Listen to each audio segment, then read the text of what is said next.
With the Lucky Land Slots, you can get lucky just about anywhere. This is your captain speaking. We've got clear runway and the weather's fine, but we're just going to circle up here a while and get lucky. No, nothing like that. It's just these cash prizes add up quick. So I suggest you sit back, keep your tray table upright, and start getting lucky. Play for free at LuckyLandSlots.com. Are you feeling lucky? No purchase necessary. Void where prohibited by law. 18 plus terms and conditions apply. See website for details. It is Ryan here, and I have a question for you. What do you do when you win?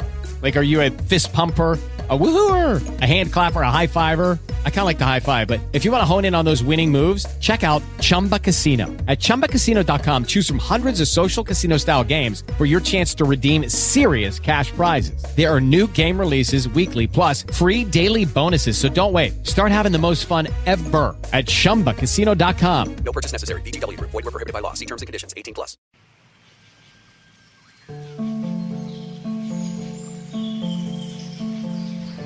Background music and ambience brought to you in part by Midnight Syndicate. Music for the imagination and the perfect musical accompaniment for the Dungeons and Dragons role-playing game.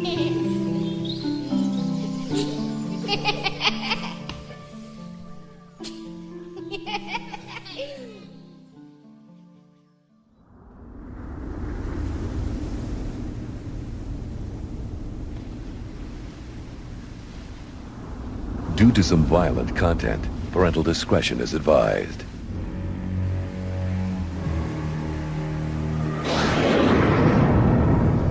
In a world that is not what it seems, and where people are not whom they appear to be, where puns run rampant through the streets, and it's hard to tell who the real monsters are. Three villains work to tear the world of Euphrae asunder, and to find new ways to terrorize Tim and Terry. Welcome to A Fool's Quest, Villains. Now, let's join the drow rogue Ayda, the gladiator bard Francis the Lion, and the rogue warlock Hesh von Eggars, as they conspire together to thwart the progress of those gag-me fools. Beware, there be villains here. Okay, round two. Name something that's not boring. A laundry? Ooh, a book club. Computer solitaire, huh? Ah, oh, sorry, we were looking for Chumba Casino. That's right. ChumbaCasino.com has over 100 casino-style games. Join today and play for free for your chance to redeem some serious prizes. ChumbaCasino.com. No purchase necessary. Void where prohibited by law. 18 plus. Terms and conditions apply. See website for details. When last our villains met, you had defeated some rock monsters, and then you had turned your gaze back to the campsite where all of your villainous friends, comrades, people you had met along the villainous way, the path of minus evilry. Jen. Yeah, minus Jen. Your love interest. There's part of her there. Not the best parts. Yeah, actually, the part of it that's on the opposite. That's like back where you guys just were. Oh, right. Is where you were finding bits of Jen, Eric chick. As you look back, you see one man standing, and he's really kind of a half of a man standing. Kharl is all that's left, and he's standing there with rock dust all over him, and there's dead bodies all around, and there's actually a fire going now. Somebody who had a tent. We'll say Bob. Bob had the tent. Because Bob was kind of bougie. Bougie Bob. That's what everybody called him. You guys got to know him by Bougie Bob. Bougie Bob, his tent burned down, and or is currently burning right now. And it's giving a very ominous look to Kharl, the halfling. He looks a little bit taller right now, but it's probably because of shadows. So no big deal. But that's what you guys see looking back at the campsite where the What were they called? Caleb Durr. Caleb Durrs, yes, Caleb Durr. Caleb Durr. Caleb Durr. That's where they last left off. Hesh is gonna very sore shoulder, very upset, very dirty. Reach into one of his small pouches and grab out 2 signal whistles, like the little whistles that coaches blow, and say, "Hey, I meant to give this to you guys earlier. It's just in case anything happens, we get separated." Yeah. Ah, shit. So do we? I'm sorry. Do we see any more of these guys? No, okay. No. You don't see any more. All right. I think I'm gonna try and do a wide berth or something. Maybe walk this off and see if there's anything else out there. If you hear me screaming or maybe a whistle, don't hesitate to come running. But yeah, I'm gonna go check for more of these son of bitches. I'm gonna cast Cure Wounds on you. The suspense was killing. I'm going to cast Cure Wounds. So it's he finds a frog that was badly damaged. 12 hit points. Or on Caleb. I keep saying Greg. on Hesh. None of those. Caleb, you're Caleb now. I'm old Greg. All right, cool. Thank you very much. All right, so your arm starts to feel a little bit better. Like, oh man, I didn't just take a backhand from a giant rock fiend. And then you start to take a wide walk around the path. Now, this is still the mountainous area with the rock outcroppings, so you do kind of have to navigate around some boulders as you make your way around. But let's go ahead and cut back to Francis and Ayda. What are you guys doing as he's going to walk the perimeter? I'm going to go touch base with Kharl, see if there's any survivors I might be able to help. Okay. All right. Ayda? Yeah, I'm gonna head back to the campsite as well and let Hesh lick his wounds. All right, so you guys start to walk back to the campsite, and Kharl looks up from the ground. He's holding his bow, almost like a baseball bat at this point. It doesn't even have the string on it. It looks like he had taken the string off for the evening, and so the string wasn't even on when they got attacked. But he's still holding his bow, and he's got an arrow in one hand and the bow in the other. But he sees you walking up and he's like, Did you find Jen or Hesh? Hesh is making sure there aren't more of those creatures. Jen isn't coming. No. She's a pudding.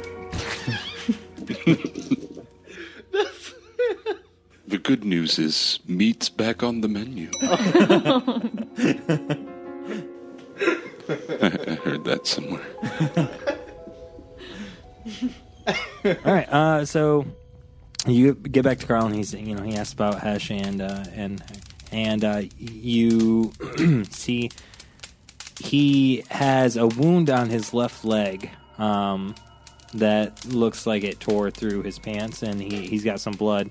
And he sits down on the ground, which is not very far for him to sit down. DM's throwing shade at an NPC. He's short. He's just a little fella. He's a little guy, and he's got a leg wound. I created you. I will shit on you if I want to. He's our little pocket boss. Do you know how hard it is to keep pace with you guys already? And now he's got a leg wound. Like, can you imagine walking that fast with a leg wound? He's like, "Oh, slow down, you giant fucks." It's a little pocket boss. So he sits down on the ground, and he takes some cloth out of his bag, and he starts wrapping up his leg. Allow me, and I'll cure his wounds. Do you wrap it better? He'll 10 hit points. Okay. All right. So you heal his leg, and he watches as the skin stitches itself back together from where the hit is, and he says, "I appreciate that. Thank you." Any other survivors, or just you? What the hell happened? Just me. Would you like me to teach you how to use that bow? It's not. Never mind. What happened? Kharl looks up at you and then rolls his eyes over to Ayda And he says, I don't think there are any survivors outside of us 4 if Hesh is still good. I would suggest we move camp and we can discuss what happened. I would suggest that we continue down the side of the mountain for maybe an hour or so and then set up camp in a safe place. Look for a cave maybe along the way. In the meantime, we should probably collect the goods and the gold from these dead bodies. Yes. Found some Suppose we rocks. should. All right. Okay, so amongst all of your dead peers, there was... how are you guys doing gold? How do you want to do it? I assume you guys want to take your own share? Yeah. Yeah, like we're not the sharing type, right? Have I returned? They're collecting stuff off bodies when you return. So you get screwed. That's fine. No, That's fine. you see them collecting stuff, so you know what they're doing. I call Betty Badass. You can call Betty Badass. She's like, this one's still alive. Shh. Just let it happen. So and Hesh is coming back. He's going to be coming back. Like, hey, I don't want to alarm anybody, but I saw a bunch more rocks. There's like so many rocks, and they're all over the ground. And I'm not sure how big these things come in. I don't feel safe here. Yes, we're moving. It's okay. Oh, thank God. Help us rob these dead people. And just then, 16 little pebble sides scale of doers start attacking your shoe. No, not again. Why, Ayda? These ones can speak, though. It's just like the gypsy woman said. Okay, so, none of that happens. So, you guys collect up the stuff. You come up with 82 gold pieces each that you have, and that includes Kharl's cut. And you find a journal and Red Shirt's possessions that the last page simply says, I knew this day would come. Toss that into the fire. We don't need that bad juju. No one cares about him. And Betty Badass had 2 scrolls, and they were... Actually, can you guys identify magic scrolls? I can't. What What's is that? Detect It's a spell. It'd be Arcana check, I believe, right? That's still a No. check? I don't have it. You just say no. I thought you were saying no to me. I thought you were like, no, that's not right. You're dumb. I have Oh, shit. I have the Identify spell, which Yeah. I can cast as a ritual. It just takes 10 minutes. I mean, we're not doing anything. If you want to spend 20 minutes and do both. I'm gonna smoke that shit that Kharl gave me. Oh, I smoked that days ago. Oh, I need to calm down. I think you guys plenty. Jesus.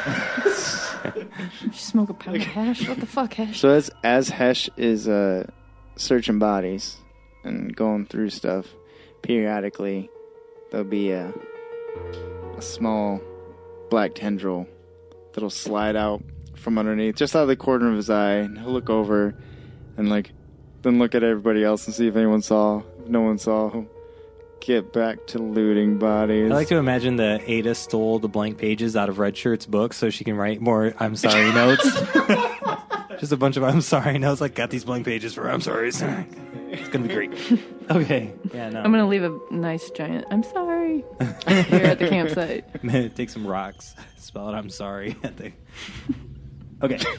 Perfect. Sorry you died. What are these scrolls? Yep. So one is a level 5 casting of magic missile. Excellent. Yes. And one is the knock spell. Also nice. Okie dokie. So what do you guys do? You got all packed up and ready? We're packed the hell up. There that are all we pebbles and found? rocks everywhere. We got 82 gold each, 2 scrolls, a sad paper that's now burnt, and a newly patched half a man. So I think we're good to go, right? Yeah. All right. Onwards. Onward and up. Onward down the mountain. Hesh has a newfound paranoia, I guess. Caution of large rocks. So definitely going to be using my 120-foot double sight to just keep a fucking eye out. Yeah, I'm going to cast light and carry that around. I don't see in the dark, so. First comes out. Stop! Why? I can see a little bit better in the dark, right? Yeah, you're drow. You see better in the dark than you do in the light. Perfect. Yeah, so you guys make it to the next campsite, which is a cave, a shallow cave. So we're surrounded by rock, so I hope you're comfortable with that, Hesh. Not If not, you can sleep outside. Jen? Kharl says he's camped here before, and he's familiar with this rock cave. He sits down and lights up his pipe and starts smoking a little bit, and he says, well, I'm going to be quite honest with you. I don't know that we need to go to Meraxi's Tower now. I was going to take them there to be trained and have you guys train there as well, but honestly, after seeing you tonight and seeing you hold your own against two of those creatures, I think that any training at Meraxi's Tower might be below your level. I am Francis the Lion. It's true, he is. I've met him. Hello, Francis. What brings you here? Hello, traveler. I want to sit next to Kharl and share his pipe and get his recollection of what happened up there at camp.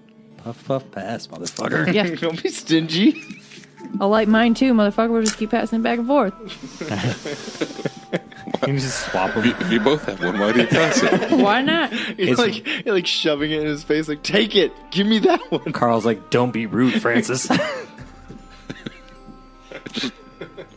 Hesh, smoke this shit. You need to calm down.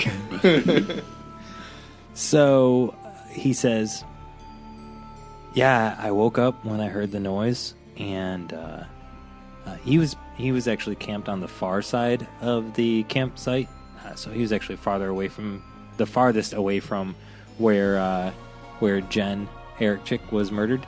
And he says, I woke up and I heard the noise, and I got up and I saw you three running out of the campground toward the sound when I heard a crash behind me on one of the tents. And somebody's vanilla spanky candle was lit within the tent, and it just caught right away. Fucking Bob. Oh my god. I immediately checked my stuff for my eucalyptus mint candle. Is it okay? Yeah, it's in there. It's in Okay. there. You're good. Luckily, it was on the pack on your left side when your right arm got hit. Okay. So I saw the tent go up, and with the light, I saw three of those creatures coming down. They're so hard and impossible to spot during any kind of time, especially at night. So I can see how they get the drop on us, but they started just taking people out, and we were able to kill. Well, the group was able to kill one of them. I was able to kill one myself, and then the other one ran away and seemed to escape.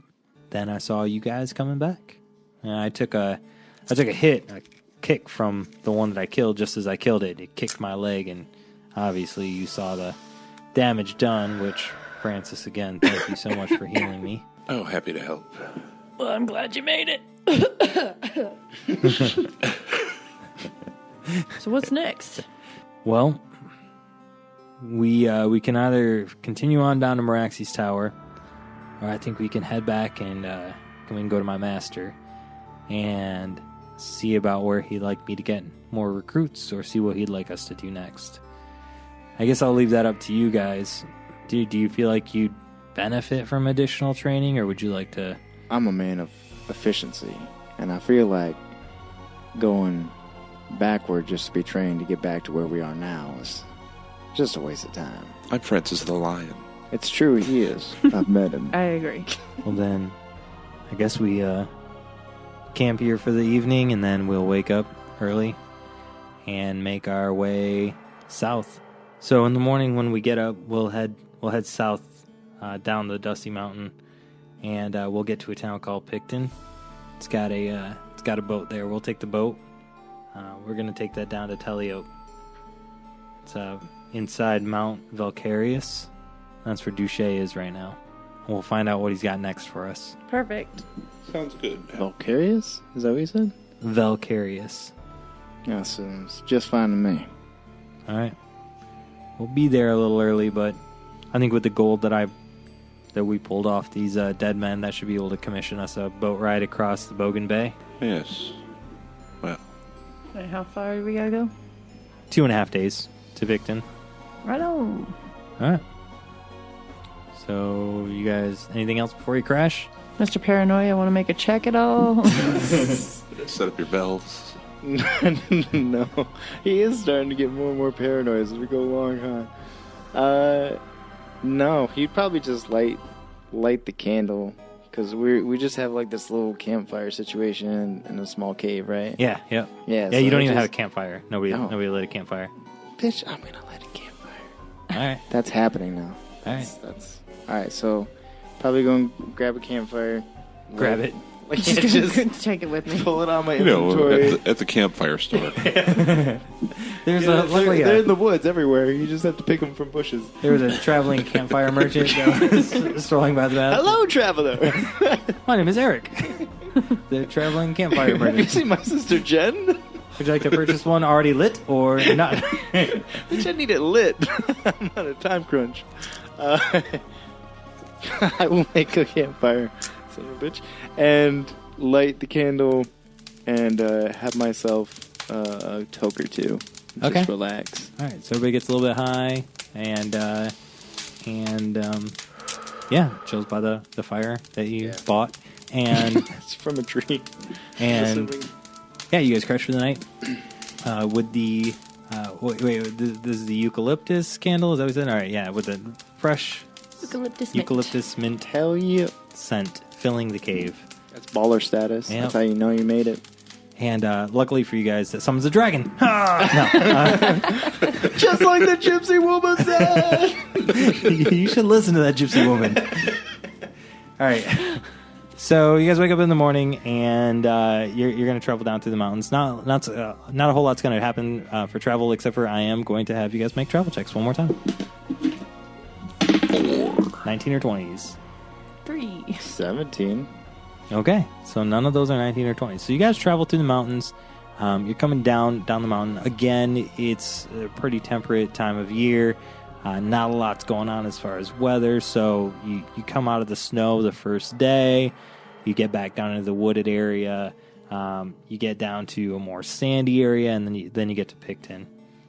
Pickton's a small shipping city. Like, really, it's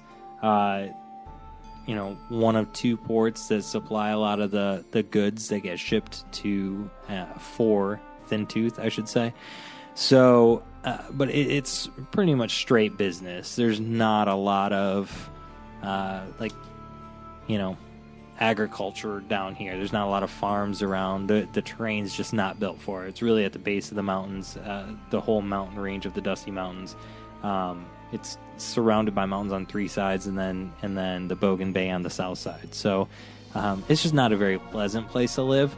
So there's a lot of debauchery happening. A lot of shenanigans that go on in this town. So it's kind of like a more dirty, grubby, violent version of Thin Tooth. And the judge here is a fat, old dude who just, is embezzling shit on the side. He's just corrupt AF.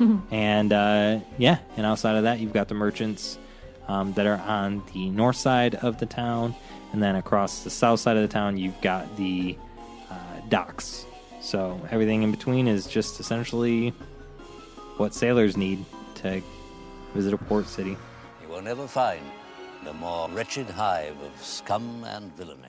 As soon as we come to town, Hookers. Yeah, that's kind of included in debauchery. be on the lookout for a hooskow or even a hootenanny. I'm sure they have them here. Is it readily available for like where an inn would be, or the saloon, or a they've got tavern? inns and the saloon, tavern. Yep. All right, cool. Kharl, as you guys come into town, he says, "I'm gonna go procure us a boat. Will you find us a place to crash for the evening?" Excellent. I can get us a room or two, maybe even 4. Who knows? If you guys I don't know. Got other things to do. We could help. Can if you want to. We could get other people to pay for these rooms. It's true. You're not lying. I am a passable entertainer. And Ayda here is a more than passable pickpocket. Yes, let's go I'm find a very some trouble. persuasive person just in case anything goes awry. We're going to get other people to pay for our rooms. Okay. All right, so it's toward the end of the day. It's getting around dinner time by the time you guys get to town here. So you've got a lot of sailors. And really imagine a port city where sailors come and they're here for a couple days and then they cast off again, right? Well, their ship captains or whoever manages their accounting stuff does deals on the side. So you've got a bunch of sailors who really don't give a shit what time of day it is. Once they got to be at the docks, the debauchery ends. So they're hammered at 2 in the afternoon. They're hammered at 10 at night.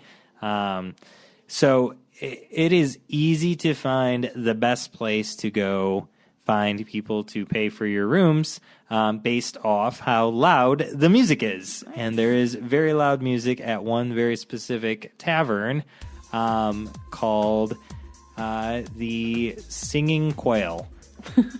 I saw it in your eyes. I saw it. You did a great job. I'm proud of you. Yeah. So the Singing Quail, they specialize in music, and it just so turns out that as you approach, Francis, you notice there's a basement in this place. Oh dear. I pull out my bagpipes because I have those. That is awesome. Beautiful. I'm just going to slip inside. Are you sure you don't want me to introduce you? I start playing them. Oh, no, everybody knows Francis. He's Francis Francis. the Lion. Well, don't you have someone who heralds you? I suppose you should. I'll just play a long, sustained I'll chord. Rush forward so that there's enough time for him to walk and like people be able to hear it coming. Run to the tavern. Okay. Burst in. Just super loud. All right, so there's actually a guy at the door. Okay. And so you rush ahead while Ayda starts to slowly step away from Francis as Francis pulls out of his bag some bagpipes. Of pipes. He pulls a bag of pipes out of his bag of bag. And so he stops and he starts digging around, and Ayda sees the bagpipes start to come out, so she just steps away, and Hesh, you bolt up to the door.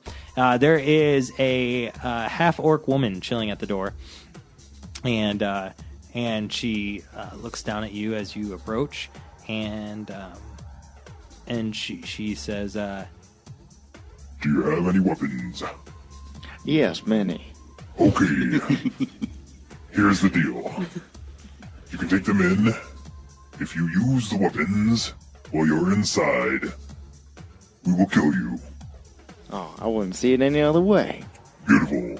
That will be 5 gold to gain entry. Oh, absolutely. And I'm going to give her the gold, actually, just so this can be... Okay. Because I'm supposed to pay her, right? Yeah. Okay, yeah. So I'll give her the gold to expedite this and get in as quickly as I can. Okay, so you give her the gold, she takes the gold, and she puts it into her pocket, and she's like... After you. Yep. Burst through the door, super loud, super boisterous, trying to immediately upstage the music, anything that's going on. And I'll say, friends, gentlemen, complete douchebags, lend me your ears. What you have today is the most fortunate events. You are completely lucky to be about to be in the presence of the one and the only Francis the Lion, the strongest of you, the most lethal of you, the most handsome of you. I see you back there, you ugly piece of shit. He is amazing, and he's coming here to see if any of you can take him on. The fiddle player had stopped playing the fiddle that was making the loud noise, and everybody had stopped singing when you entered. And the bartender said, Francis who? Francis the Lion! Okay, all right. is coming here. I got it. Just to bless you with his presence. And you will be to be appreciative. And then I'm hoping, like, I'm kind of, like, looking back a little bit, hoping he's, like, right behind close. you. I'm going to kick that door open. Rather close. So you're screaming. The bartender, innkeeper, tavern owner, his name is Albert. Albert is standing there, mouth agape, and pouring liquid, overfilling a cup, staring at you in complete awe and amazement. And Francis, you approach the door as the large half-orc lady is there, and fuck, I don't even remember how I said her voice, but what can I help you with? I'm still blowing that bagpipe, but I gesture that I'm going inside. Can I rush back, or no? No, you're screaming at them. Okay. And as he approaches, she's like, 2 gold, please. I pull him out. I drop him in her hand. I wait till I hear him finish inside, and I kick the door open. Still blowing the bagpipe. So you kick the door in, bagpipes are just blazing, and the fiddler like sets his fiddle down, and he goes and sits down at the end of the tavern, at the end of the little section that they have set aside for performers, and the tavern owner grabs a second glass and just starts overfilling that one at the same time. And Ayda, what are you doing? I'm hoping to sneak in past everybody. Yeah. So Francis, you kick open the door and you barge in with the bagpipes, and it's one of those saloon swinging doors because I just think that's funnier right now. And so Ayda, while the door is swinging back and forth, you're going to try and sneak past the half-orc big lady. And so go ahead and make your stealth check. 10. 10 plus your stealth is... Plus 10. Oh, so 20. Okay. So flaccid 20. I liked it. Okay. So you guys, you come in... it. And the door swinging, and you just slide right past the big lady, slide right past Francis with his bagpipes, and slide over to a corner behind people who are actually sitting at the table. You're just standing quietly behind one of the dudes that's sitting there. His mouth is also wide open, and he's got like a cup, but it's like halfway to his mouth, like he was going to take a drink, but then all of this shit just happened, and he just doesn't know what to do with his hands now. Everybody's transfixed at the door. Yeah. And you just slide right behind him, and no one knows the wiser because you are a fucking ghost, it turns out. And so back over, I guess, cut over to Hesh. Behind you comes Francis, busting in with the bagpipes, playing full throttle, while the fiddle player sits down, dejected that everything he had worked for is being, ignored because of shenanigans. What do you do now? I'm gonna go back to the door lady. I'm gonna like slink back and give him like the stage, right? And then I'm going to try and get back to the door lady. Okay. Yeah. So I mean, you only took like 3 steps inside, so right. You take 3 steps back. Just it's a slide side around. step. It's a back step, and it's out the door once more. Yeah. Yeah. It's like a whole little line dancing thing we you got did going on there. 2 bagpipes.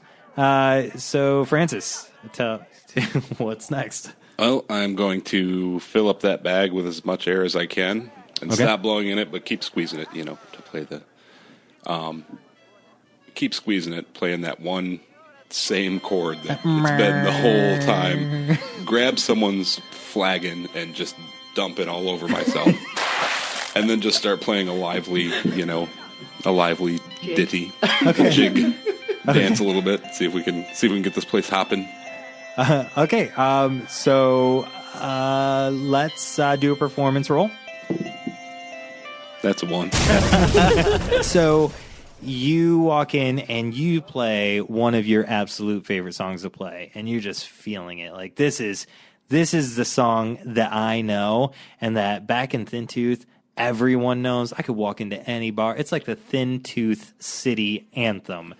And here, no one has heard this song before at all, ever. So you expect them all to sing in or jump in and start singing joyously, and they're all just staring at you like, are you fighting someone?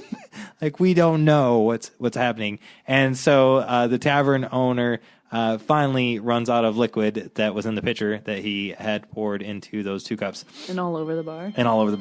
And he comes to his senses, and he's like, are you performing here today? I'm going to finish the song. And then I'm going to stop. And I'm going to say, I am fighting someone. I am fighting all comers. And yes, I am performing today. I just told him that. I hear this place has a basement. Wink. Says wink and winks. Yes, I absolutely do. Okay, so you say wink and wink, and one of the guys starts to stand up, and his buddy grabs his arm and pulls him back down, just like subtly, but you all notice it, and the tavern owner says, "I think we have a spot to perform in 2 hours that I'd be happy to let you have, and any tips that you make are yours, and if you'd like to fight in the basement, you're welcome to join. We've got some sailors who have just arrived in town, and they're more than happy to throw down. Yeah. Yes. I shall. All right. And Ayda, you hear the 2 people that you had stepped behind as you walked in. They start whispering back and forth, and they're like, we could take that guy. I mean, maybe they'll let us do 2-on-1, you know? And these guys look healthy. They actually look like they just got cleaned up, maybe. So these guys might be the 2 sailors that bartender guy, tavern keep. Was Albert. I got you, homie. Thanks. Is referring to. All right. He's struggling. So much has happened. So much has happened. So I kind of want to pad the bets and be like, yeah, you guys can definitely take him. I've seen him in action. He ain't shit. Like Gabbage. You see his bagpipes? And these are a couple like boy. couple of young bucks, just little guys. One of them, I mean, they're sailors, so like one actually has a peg leg, and yeah, they're like, we're gonna do this. We're gonna do this. They're talking themselves up. And like, all right, cool. Yeah, let's do this. So they've got like little cards on the table, kind of like when you do karaoke, and so they write their names on it and they take it up to the barkeep and they slide it down. They're like, oh yeah, we'll do 2-1 against him. We got it. You're in for it. Yeah. I'm gonna How wasted are they? They're pretty drunk. Excellent. So I can slide their purse out of their pockets? Yeah, so, make a sleight of hand roll. 19? Okay, yeah. So, the one guy that steps up to go take the piece of paper with their names up to the tavern keep, Albert, he steps up and you just lightly pull the coin purse off the back of his belt and slide it right into one of your little pockets. And you add 18 gold to your inventory. Nice. I'm going to talk with Albert, find out if there's any local rules or if it's a no holds barred. Okay. To the death or what. So tell me a little bit more about this bagpipes. Like, is there like a string or like a strap around your neck? Can you like twirl it around like a guitar? I mean, what does it look like? Yeah, I can absolutely twirl it around like a guitar. I've never thought of that before. But absolutely. And sometimes I grab the ends and pretend they're drumsticks while I'm playing it, squeezing it with my elbows. With your pecs. Multitasker. Okay. Okay. So you swing the bagpipes around to your back like a guitar, and you walk up to the counter and you approach Albert, and he says, "If you want to fight, you gotta sign the paper." Yeah, I just would like to know a little more about these fights. Is there any rules? So rules are if you specialize in a kind of weapon, we've got blunt versions of those weapons, so we try not to carve each other up. Obviously, you enter at your own risk, but we do our best to make sure that you don't die, right out the gate. If you last more than 3 rounds, the house pays you 10 gold, whether you win or lose. You can take bets. We have bets that get run at the bar here. So people place their bets for you or against you. 2-1 means 2 of them against 1 of you. Odds are 2-1 in your favor. Or 2-1 in their favor. So anybody that bets on you is got a good chance of making some good bank. But also you have a good chance of getting your ass beat. If somebody gets knocked down and is knocked down for 2 rounds straight, which is 6 seconds or 12 seconds, that if they're down, well, in their case, if both of them are knocked down for 12 seconds straight, then they lose and you are the winner. If you get knocked down for 12 seconds straight, then they are the winner. Any rules against magic? Do you know magic? I dabble. Well, we don't have any set rules as far as magic goes. My only ask is that you don't blow up my bar. Deal. All right. Are you ready to go down now? So we're rested, right? We got... Yep, you're rested. You perform in 2 hours. Yes. So... Dude, how fucking metal would it be if he's all bloodied and just is performing? Like... You can go I'd down. go to that show. You can go down later too and strike up more bets right now. So you could go down after your performance later, and give you a chance to get more bets on the table. If you go down right now, you just got here. Yes, I think I'll wait till after I perform. All right. More to watch. While he had been talking to the bartender, could I have... Albert. Yeah. He has a name. No, Francis was talking to... That's Francis Lyon. That's, I don't know if you know. I've met him. That's what his name is. In the brief moment of sidestepping, walking behind him, and going through the, about to go through the door, running my hands over my face and across my hair, and just very quickly casting disguise self to look like the fiddler, and walking out the door and looking as dejected as I left that kid, and looking over at the bouncer and being like, and then rolling sleight of hand so that I can get that coin purse. So you're stealing the coin purse from the bouncer? Yeah. Okay. But beforehand, I want to pull out like the half a joint that I still had left, start, light it up, and then hand it over and try and do like a puff, like as a distraction to her.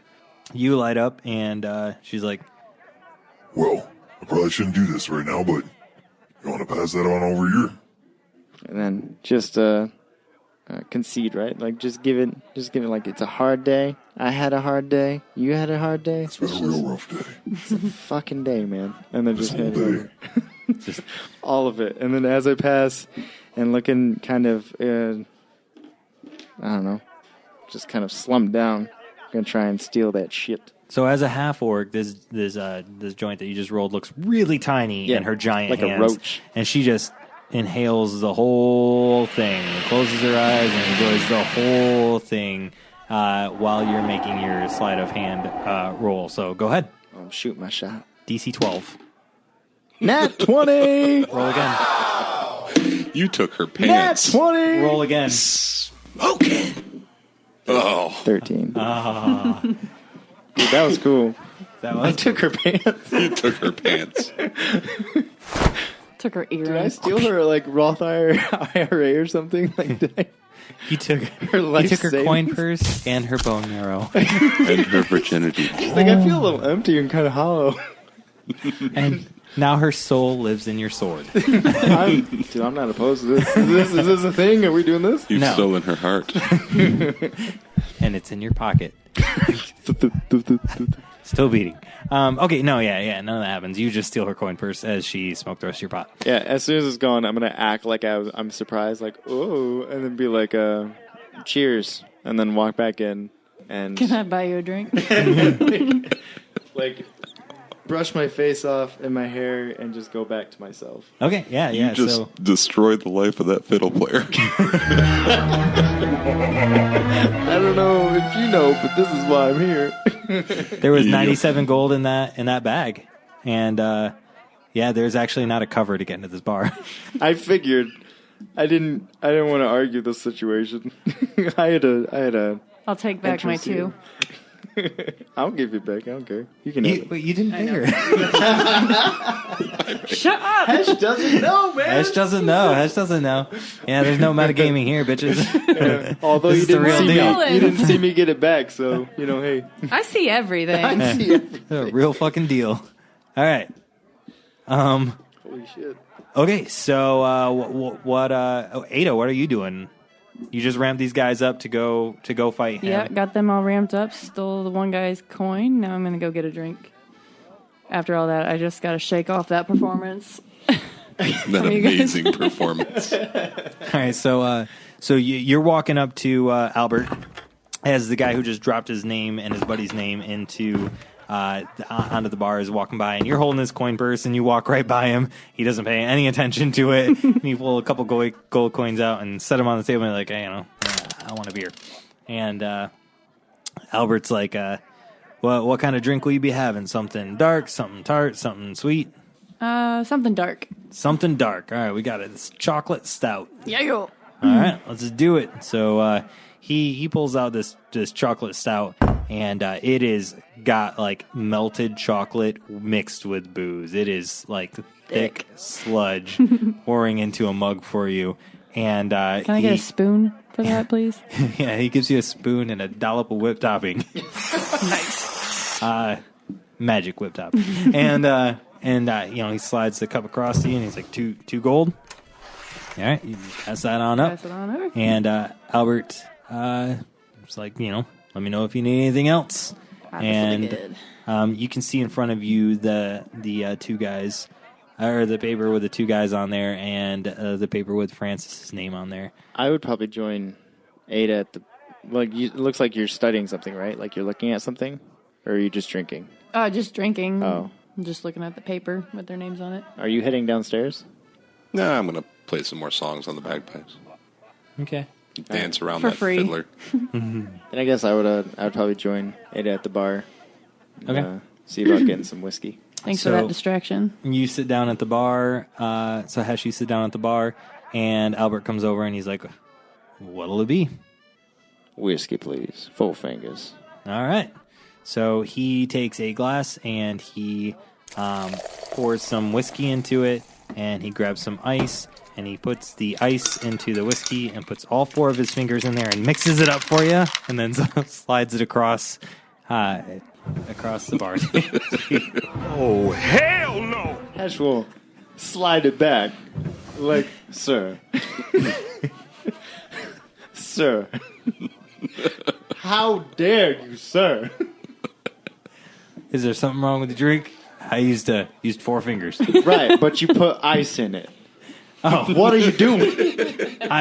Sir. Sorry, I didn't realize you wanted the classy whiskey. So he pulls out a better bottle, a nicer bottle, and he pours it into the cup, and then puts his 4 fingers in and stirs it up and slides it back across the bar to you.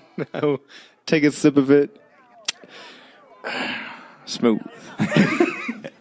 All right, it was a smoky whiskey too. So Albert licks 2 of his fingers and then puts the other 2 on a rag and wipes them off.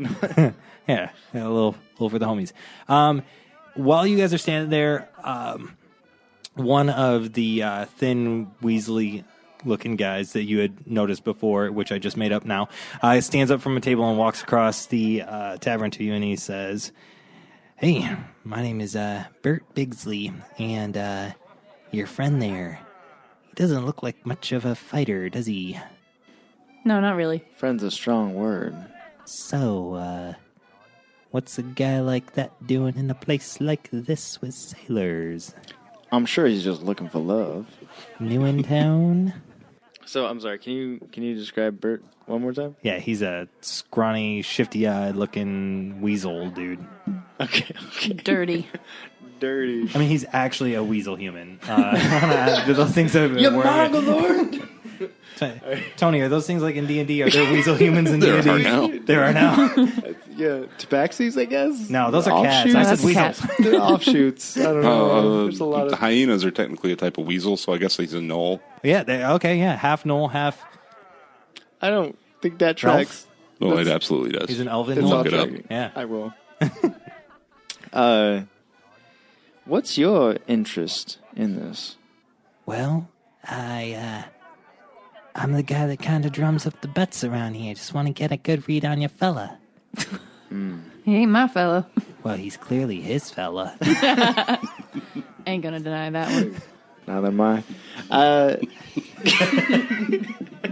Now, what I would say is he's the type of man that can be the underdog or can be the favored that maybe takes a fall. Well, right now, he's the underdog because they bet 2-1 against him. So, by definition, he's the underdog. He's that good that he can play either part. And it really boils down to what's beneficial, most beneficial for him. And in this case, we like the underdog situation. So, what are you looking for specifically? I'm looking for you guys to front me 20 gold, and I'll teach these guys to bet whatever way you want. Interesting. I like Damn, it. I'm starting to pick up your southern accent, your Right, northern dude, accent. I heard her do it once, too. I'm not even going to lie. It's supposed to be Weasley. It's right, not yeah. northern. Hey, fellas, come here. 20 gold, huh? 20 gold. How about you start now, I see if it's worth anything, and I'll give you 30. How? Quantify that. Well, he has about 2 hours before he has to go on, and then afterward is his fight. So, depending on how well you've kind of done so far, will depend on if you're worth your soul, if you're just talking shit. Bert Bigsley takes a big drink of the rest of the stuff in his cup, and he sets it down on the bar, and he says, I will fill that mug with bets against your boy. If that mug is filled within the hour, I want my 30 gold. Deal. My comrade has spoken. If your boy loses and you lose out on all your money, that's on you. So is fate. All right. Well, here's to going and fucking ourselves. And he sets the mug down, and he disappears. Anything you guys want to do? Ayda, this drink tastes like shit. Mine's pretty damn good. I'm not sure if he doesn't use toilet paper or what, but I'm getting getting his full day's work. Oh, God. All right, so this fight's not going to be like a Spider-Man situation where if I beat him too fast, I don't get paid, right? Just so we're clear, you're paying him the 30 gold, not me. Just so we're clear, no one's paying him. Okay, so after about an hour, the mug is full with bets against Francis. Right before that 1 hour mark comes up, the half-orc woman comes in and grabs the fiddle player and by the scruff of his neck, and he starts screaming. Yeah, Johnny starts screaming and flipping his arms all over, and he's like, no, and she's like, she drags him out, and you hear Johnny squeal, and then Johnny and a half-orc lady are gone for the rest of the evening. I think, something's going out. You killed that man. I didn't kill him. You robbed him to death. No, you robbed her. You robbed him of life. Him to death. You robbed him to death. So, but before the hour's up, though, I would want to talk to Ayda and be like, if that ever does fill up, I would very much like to cause a distraction and you to lift his purse, and then I will pay him. I feel like that's a fair trade. You can keep the coin. Right on. All right. Okay, so Bert Bigsley comes back up and he's like, he sets 6 more bets into the cup, and he goes, I believe that is full, my friends. Would you agree it's time to pay up? I would agree. This is a very charming situation that you put on us, and that is casting charm on him. Okay, what's which is the a save? wisdom for... Bert has a 15 on his wisdom saving throw. Nope, it's 15. So he passes. So that didn't work, so I will pass him the 30. Okay. Be like, hey, a deal is a deal. So you go to cast charm on him, and he's like, do not put that Jedi mind trick on me. No, he doesn't say that. He just says, money, please. Yeah. So I will push it toward him. Uh-huh. But then when he goes to grab it, I'm going to grab his hand and look at him in the eyes and be like, now listen. This obviously stays between us. I'm telling him right now. This stays between us. And I'm going to try and make kind of a schizophrenic scene about somebody I'm talking to over my shoulder, and then immediately talking to him and jolting his arm, kind of just the index and thumb kind of grab. He could pull away, but I'm definitely getting his attention, and hoping that I do this for about 15 or so seconds. So Bert rotates his hand in your hand, and he goes, "Oh, sweetie, I have a thing for the crazies." But it definitely fails a save and leaves an opening for Ayda to make a sleight of hand roll to see if she snaps that coin purse. 16? 16, yeah. So he rotates and puts his dreamy weasel eyes on for not for Francis, for Hesh, and you take that coin purse right off his little belt there, and he's holding your hand now, staring deeply into your eyes, Hesh. There's so many options here. Go for it. So many. I guess you charmed him after all. Charmed the pants right off of him. Oh, man. Hesh will wink for sure.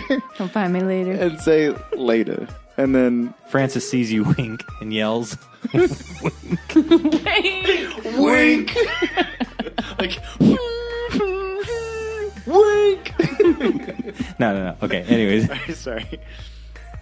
Yeah, so the wink later, and then let him go. Okay.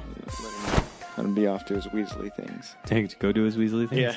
As I grabbed his coin purse, I slipped a little sorry note onto his belt. Yes. I love it. All right, so you get to put 46 gold into your inventory, and you get so Ayda adds 46, Hesh removes 30, and Francis, you continue playing off and on. The crowd does start to hear some music, and you get a really good feel for what songs they actually do know over the course of the 2 hours before you perform. Right before you take the stage to perform, though, the tavern bartender Albert comes up to you and says, "Would you like one on the house before you start your show, sir?" Got a fight right afterwards. I'd better not. Very good. I'll save it for when you're done with your fight. Perfect. All right. And so he puts the bottle up, and he writes pipe guy on it, and he motions for you to take the stage. And just before you step up on the stage, I feel like here's a pretty good place to stop. Yeah. This concludes this episode of A Fool's Quest. Join us next time for more fun and daring adventure. Thank you for listening, and don't forget to like, subscribe, review, and comment on your favorite platform to listen to A Fool's Quest. Villains.